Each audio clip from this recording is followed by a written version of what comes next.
Acısıyla tatlısıyla bir yıl daha böyle geçti. Neler duyduk, neler gördük, neler yaşadık. Biz bu yılda çok acılar çektik, dersler çıkardık. Depremlere, hastalıklara, ölümlere katlandık.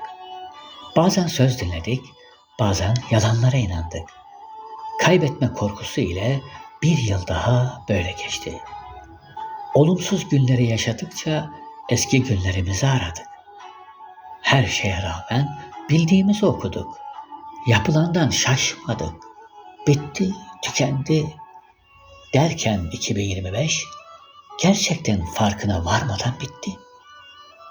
İyi gelsin, hoş gelsin, şanslı gelsin, huzur ve mutluluk getirsin tüm insanlığa, tüm dünyaya. 2026